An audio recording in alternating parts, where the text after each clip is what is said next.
Hello नमस्ते, स्वागत छ मेरो च्यानलमा। आजको भिडियोमा मैले सबैको फेभरेट 5 मिनेटमै तयार हुने न धेरै मसला न बनाउन झन्झट बच्चादेखि बुढासम्म सबैलाई मनपर्ने चाउचाउ पास्ता रेसिपी लिएर आएकी छु। अन्तिमसम्म हेरेर साथ दिनु होला। र पकाउन सुरु गरौँ है त। सुरुमा पास्ता र चाउचाउलाई बोइल गर्ने। त्यसमा थोरै बेसार, थोरै नुन हाल्ने। बेसारले कलर राम्रो देखाउँछ र यसलाई 3 देखि 5 मिनेटसम्म पकाउने। पास्ता र चाउचाउ पाकिसकेको छ।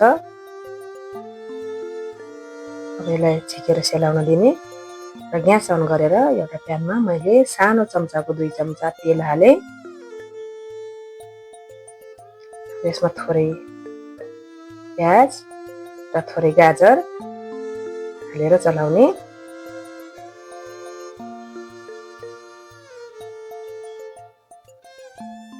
र मैले यसमा चनाको जरा पनि हालेकी छु, चनाको टुसाको जरा र चनाको टुसा पनि हालेकी छु। चनाको टुसा कसरी उमार्ने मेरो अर्को भिडियो हेर्न सक्नुहुनेछ। यसलाई राम्रोसँग चलाउने।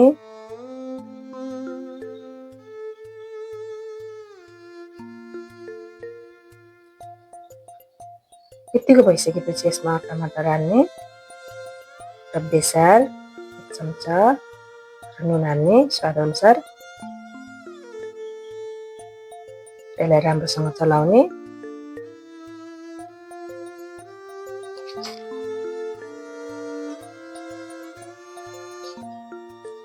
यतिको भइसकेपछि अब बोइल गरेको चाउचाउ र पास्तालाई हाल्ने।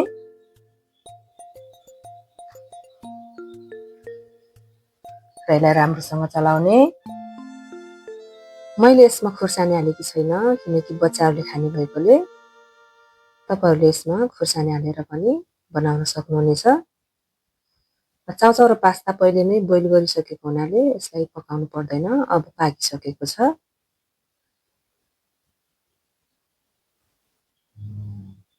र यसमा मैले हरियो धनिया पनि एड गरेँ थोरै। र आजको छोटो मिठो चाउचाउ पास्ता रेसिपी तयार भयो। तपाईहरूले पनि यसरी नै घरमा बनाएर हेर्नुहोस्, पक्कै पनि सबैलाई मन पर्नेछ।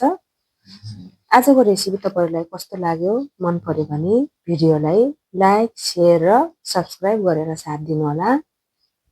भिडियो पुरा हेरिदिनु भएकोमा धन्यवाद। फेरि अर्को रेसिपीमा भेटौँला। Thank you.